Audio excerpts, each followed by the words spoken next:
Nocturnal. Congratulations on the movie. Thank you very much. So when writing this, how much were you thinking about sound when you were rewriting the script? Sound and music, how much did that play in your mind? Well, I'm glad you said rewriting, because the original script certainly had these elements for sure, but what I wanted to do is take it further.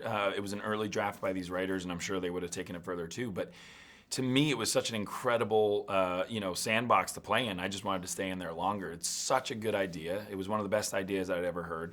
But more importantly than that, it was something that, I connected to about the family. And so all the sound stuff that I was thinking of, really I wanted to affect the family. So the terror that you feel is because of, you fall in love with this group of people and you don't want anything to happen to them. And that really makes the sound so much scarier. So you see them walking through sand so that they don't make sound. You see them, having all these different ways to communicate, whether it's sign language or lights or things like that. So as much as sound was something that we were very aware of, it was the lack of sound that we were really interested in too. And it's weird, when you actually think about what it would be to live silently, it's very difficult to do.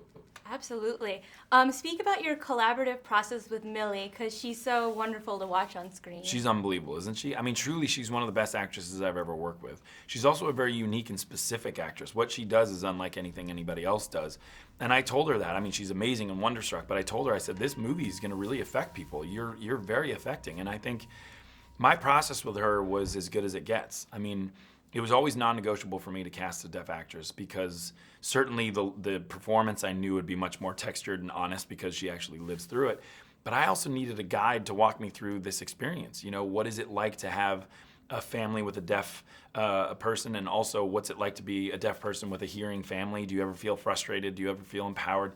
And she was so honest and gracious and kind, and walked me through the whole experience. And also, there's no better opportunity to learn sign language than with someone like Millie. She's so generous and kind, and helped me through it. What was the most difficult scene to direct?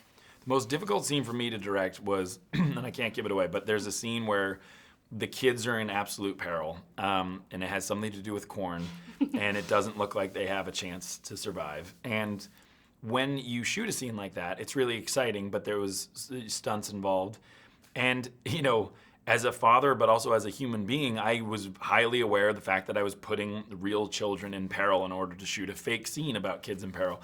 So there was a lot going on in that, and they were such troopers, and they were so professional, and the scene is one of my favorite scenes in the movie. Can you speak about your immersion into the world of audiology? Because that's something that kind of struck me a lot. I'm curious to know if you researched, did you talk to an audiologist? What was that like? I did a lot of research online and read a lot about it. I think the idea of it for me was, sound was going to be a whole nother character in this movie, if not a big character. The key to this is it's not a silent film. It's a quiet film, but there's a lot of sound. And I think that the power of where you use more sound and where you take it out. I mean, that was another huge thing that we were really excited about. When you see the movie, you'll know what I mean, but you get to remove sound because you're in the perspective of all the different characters. So, I mean, I was constantly learning all the way up to the sound mix. When you have a sound mixer, our incredible sound mixer, Brandon, mixed Black Panther. Sound-wise, those are two very different movies. So it was really cool to see all the things that he had learned on that, and then the different bits of advice he had for me here.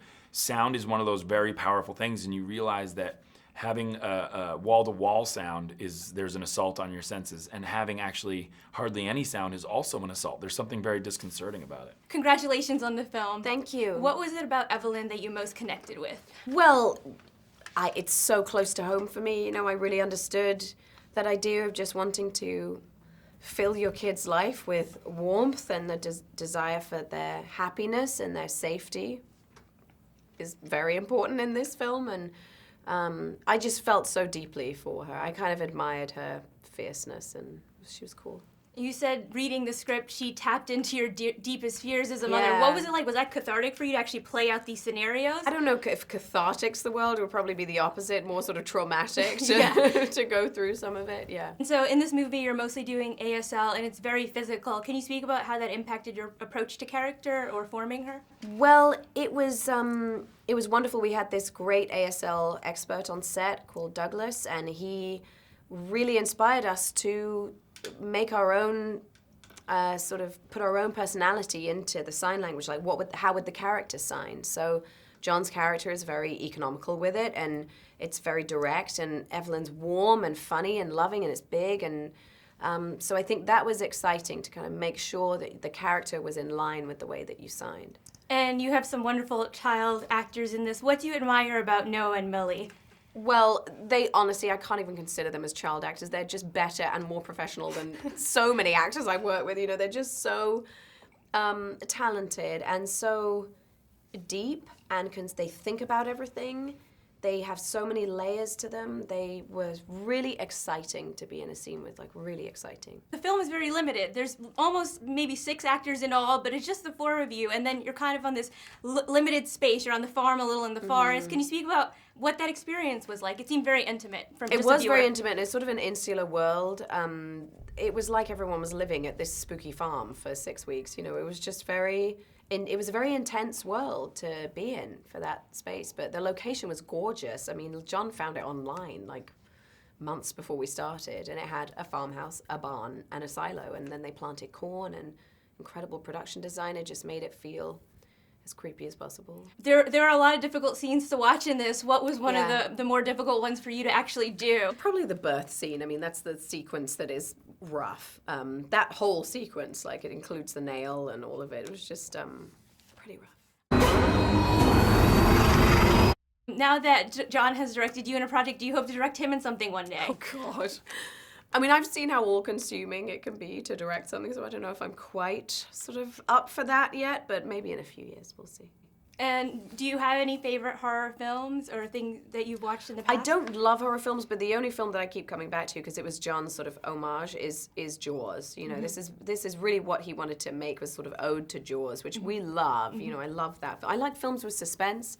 I don't need to see people sawing their own heads off. Like, that's not something I need. Which is something I appreciated in the film. It wasn't like gory and bloody everywhere. There was a little bit, but not too much. Yeah. John said you were guiding people with ASL on set and kind of an informal guide on set. Can you speak about that and why it was important for you to help people get it right?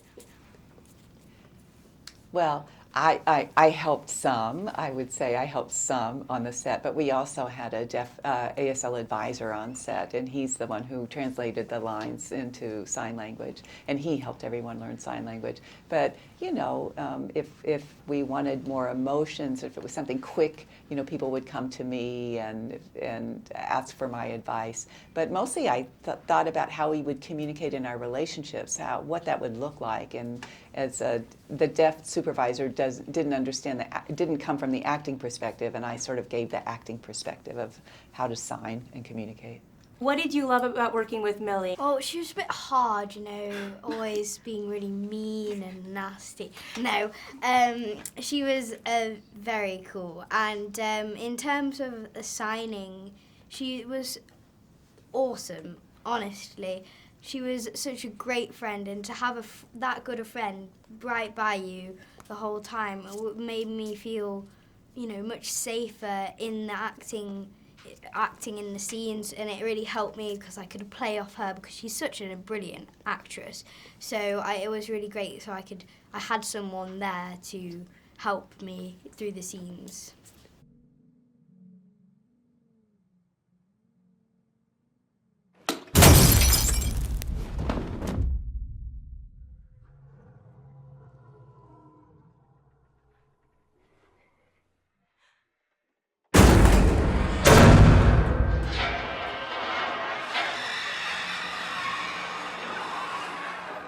It was really cool working with Noah.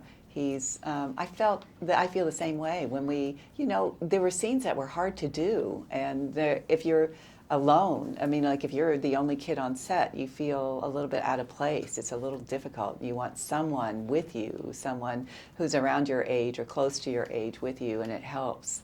But with Noah, you know, we had so much fun together, and I didn't have to mind my manners all the time. I could just be myself. There's something about him that just made me feel so calm and made everything so fun.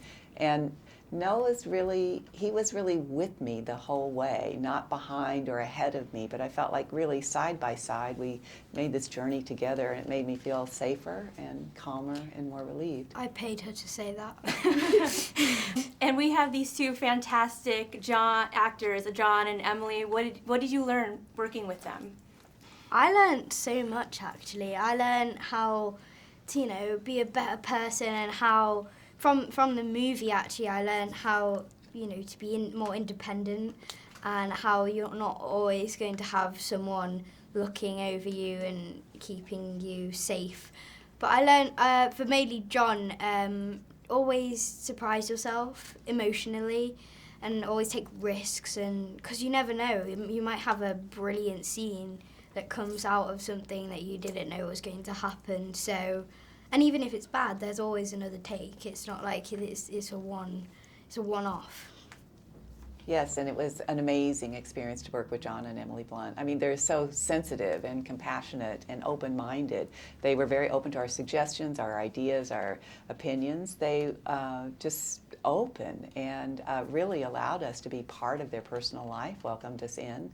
And what I learned from them is that, work hard. I mean, it just made me want to work harder for everyone, for people, and they taught me how to be more comfortable on set. I just learned a lot from them.